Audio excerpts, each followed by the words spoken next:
que legal.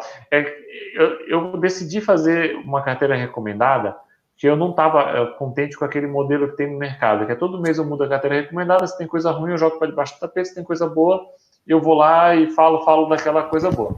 A minha carteira recomendada, ela simula um investidor que tinha 100 mil reais no início do ano, e depois ela tem 2 mil reais para investir todos os meses.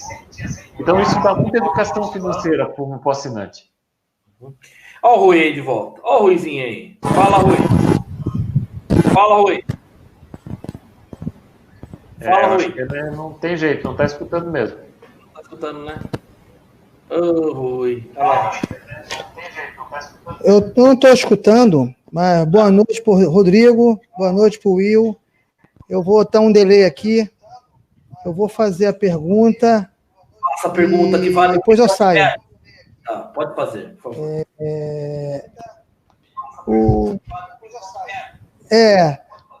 O Rodrigão, o PIB está muito baixo. E as pessoas estão dizendo que o mercado de fundo imobiliário está muito aquecido. Só que eu entendo que, na verdade, o que tá aquecido é os imóveis que são específicos, que se enquadram aos fundos imobiliários, tá? Porque fora desse mercado, ele não está aquecido, tá? Porque eu lido com construção civil e eu sei que não está aquecido, tá? Então, as subscrições e os novos CPFs que estão entrando, devido a vários fatores, tal, que estão fazendo que o mercado de FIs fique aquecido, específico, tá? Mas a minha dúvida é o seguinte, você comentou que pode haver uma mudança futura da maneira de cobrar, tá?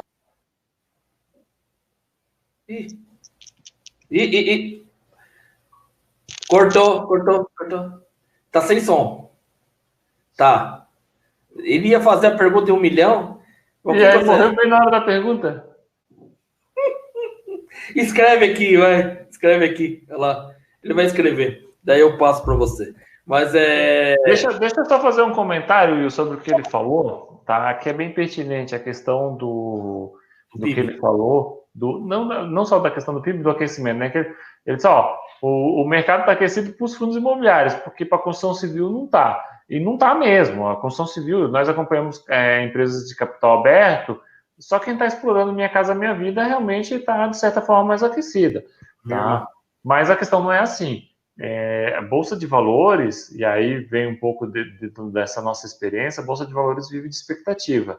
Né? Então, o fundo imobiliário está aquecido por quê? Porque o investidor profissional, ele vê lá na frente, ele vê 1 ano, 2 anos, 3 anos lá na frente. Então, evidentemente que o mercado imobiliário como um todo, ele parece não estar aquecido. Tá? Então, para os investidores, para quem tem um imóvel para vender, eles dizem, mas eu não consigo vender meu imóvel. Como é que esses fundos imobiliários estão comprando um monte de imóvel aí, pagando caro?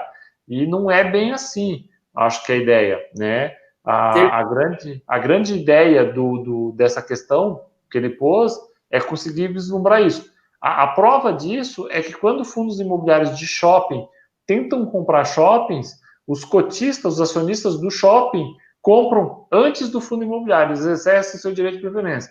Então, você tem um mercado que, na verdade, ele vê lá na frente. A Bolsa de Valores tem esse descasamento. Às vezes nós vemos isso com ações também. As ações valorizam. O lucro está uma droga ainda. A construção civil, as ações da construção civil se valorizaram terrivelmente. Não, terrivelmente não, né? Muito bom, quero dizer, né? Porque não foi ruim, foi muito bom. Foi. Empresa se valorizando 200%, 300%. Aí você vai ver agora o resultado do terceiro trimestre, boa parte delas vai dar prejuízo. Fraquíssimo. Mas por quê? Porque nós já estamos vendo 2021, não é nem 2020, nós estamos vendo 2021. Então, o fundo imobiliário ele não foge muito disso aí também. Por isso que eu tenho fundos imobiliários comprando os imóveis, às vezes que parecem ser um pouco mais caros, mas é que tenho essa visão lá na frente. E aí, vai falar, doutor? Vamos lá. Eu não sei até onde escutar. Vamos no telefone. Então, manda ver. Rapidinho, vai lá. Vocês chegaram a escutar quando eu comentei sobre o acréscimo dos preços? Tudo bem. Agora vamos lá. A pergunta é o seguinte: Rodrigão, você chegou a comentar que parece que pode haver uma mudança um tempo, né, sobre o tipo de cobrança dos gestores, dos FIs aos cotistas. Será que não pode haver? Será que não tem aquele telefone vermelho, igual do Batman, lá na mesa dos gestores? Aquele que o cara pega o telefone e puxa o telefone, aí só entre eles, que deve ter o quê? Uns 20, 25 gestores, e dizem assim, amigos, ninguém oferta cobrança por proporcionalidade, ou por comissão, ou por porcentagem de receita, que, resumindo, não deixa de ser um cartel. Será que isso não pode acontecer aos fundos imobiliários? Porque é um comércio como outro qualquer. As pessoas não podem achar que banco é bonzinho, que a empresa que fabrica arroz é bonzinha, qualquer tipo de comércio. Ninguém aqui é bobo. Será que não pode haver isso se os cotistas não perceberem que pode acontecer algum tipo de cartel, algum tipo de covardia? Mesmo eu dizendo que são eles que fazem a coisa acontecer. Tá? Sem esses gestores, não existe fundo imobiliário. Os caras são altamente técnicos, gabaritados. Então, e tem que ser bem pago, né? E tem que ser bem pago. Para tirar toda essa dor de cabeça do cotista, tem que ser bem pago. Tá? Rodrigão, desculpa incomodar a tua live aí, viu? Um abração. Abraço. A pergunta é super pertinente. E, na verdade, assim, as pessoas... Acho que o investidor brasileiro, de modo geral, ele tem medo da renda variável, porque ele sempre tem medo de cair numa armadilha. Essa é a grande verdade. Tá? Infelizmente, nós temos muitos golpes no Brasil, nós temos muitos artimanhas para tomar o dinheiro das pessoas, e as pessoas acabam tendo dinheiro. O gestor vai fazer um conluio. Eu particularmente, Rui, não acredito. Eu conheço alguns gestores, conheço algumas gestoras, faço a visita, eu evito um contato tão próximo com eles, porque o meu trabalho me exige isenção. Quando eu tenho que criticar, você lê o meu relatório, você sabe, eu critico mesmo, não tem essa, tem que criticar. Quando tem que elogiar, né? Eu acho que trabalho bem feito tem que ser reconhecido. Eles têm que ser, sim, bem remunerados. Eu não acredito tanto numa possibilidade dessa de cartel. Nós estamos num mercado bem profissional. Recentemente, nós tivemos um caso que demonstra bem isso. A Red foi lá e tomou a gestão de um outro fundo por dizer que fazia mais barato. Eu faço mais barato, ela faz mais barato, ela foi lá e tomou. Quanto mais gestores começarem a aparecer com isso, mais isso vai acontecer. Evidentemente, com a mudança de paradigma, como essa que nós comentamos, sobre deixar de cobrar sobre o valor do mercado e passar para a receita, isso é um negócio extremamente difícil, extremamente complexo. Aí sim, com certeza entra em reuniões. Eles participam de reuniões, eles participam de eventos como nós participamos. Eles se conhecem, eles se conversam. E um vai dizer para o outro, não, mas isso não vale a pena, por causa disso. Eles vão chegar num comum acordo, ou não, isso vale a pena, isso é melhor dessa forma ou daquela forma. E tem que ter proporção, que cada um tem sua complexidade, né? Exatamente. Então, assim, e é um universo que no Brasil ainda é um pouco novo. Existe há muitos anos, mas esse crescimento é muito novo. Então, assim, eu vejo o mercado como muito sério. Evidentemente, nós temos que fazer o filtro, como qualquer coisa que nós fazemos. Até para comprar um carro, você precisa fazer isso, né? Então, você tem que ter esse cuidado. Mas, assim, eu acho que as pessoas podem realmente confiar bastante nessa questão.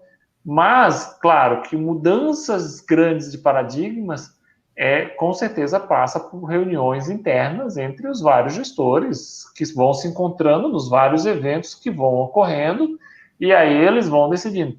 Agora, eu não acredito nessa questão do telefone vermelho, assim, que você fez um exemplo só. Um exemplo, mas assim, não chega nesse ponto. E a prova disso é que você tem, como eu falei, por exemplo, a Red foi lá e pegou a HGBS para ela na gestão, tá? Pegou agora o FIGS, vai tentar pegar a administração do WPLZ. Por quê? A administradora não está vendo bem, tá? No caso do HGBS, até é curioso, porque a administradora, a gestora, que era a CSHG, ia bem, mas cobrava caro. Ela dizia, ó, é 1,5%, é 1,5%, é 1,5%. Não consigo fazer por menos disso. Os cotistas pressionaram, não, a rede faz por menos, eles diminuíram. Diminuíram, o gestor disse, ó, não consigo fazer 1,1. Então, tá aqui o fundo, vocês entreguem para o gestor que vocês quiserem, né? Então... E sempre tem alguém, né? E sempre tem alguém no jogo querendo jogar, né? É isso que eu acho a questão. Mas é muito importante que se remunere bem. Porque eu sempre digo o seguinte, quando eu faço um negócio com alguém, eu quero ganhar e eu quero que outra pessoa ganhe. Porque isso me tranquiliza que todo mundo está sendo isento nessa negociação e não vai querer acionar o telefone do Batman para conseguir ganhar um dinheiro por fora. Entendeu? É verdade. Porque assim, eu não posso, às vezes, me iludir. Por exemplo, nós temos hoje fundos imobiliários que remuneram muito pouco. Por exemplo, parte de Genópolis, que é um fundo antigo, se você pegar a taxa de gestão dele, o gestor, só porque o gestor tem outros fundos, porque com certeza ele não paga a equipe dele com aquele valor, é um valor que chega a ser irrisório que eles ganham lá.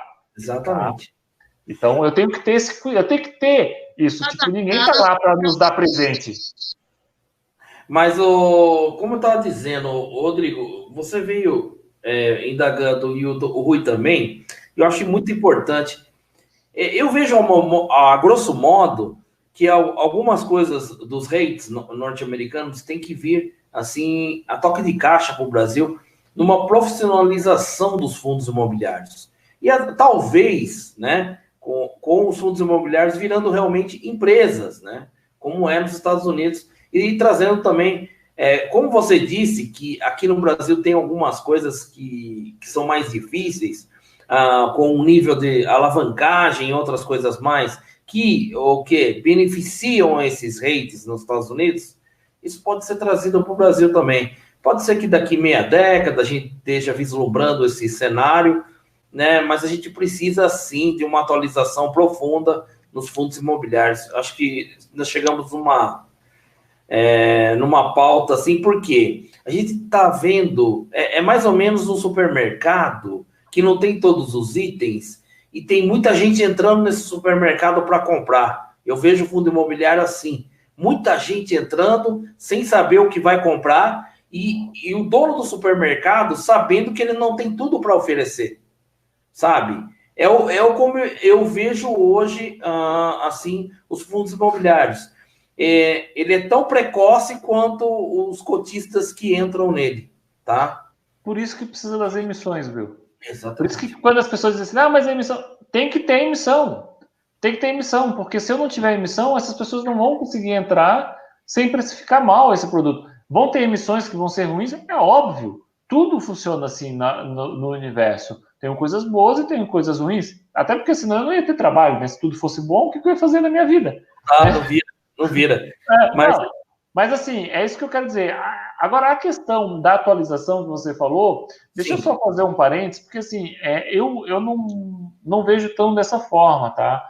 Eu acho que nós não precisamos tão de atualização. Precisam melhorar alguns pontos, mas eu não vislumbro, e não vislumbro nem no curto nem no longo prazo, nós chegarmos próximo do que são os REITs hoje.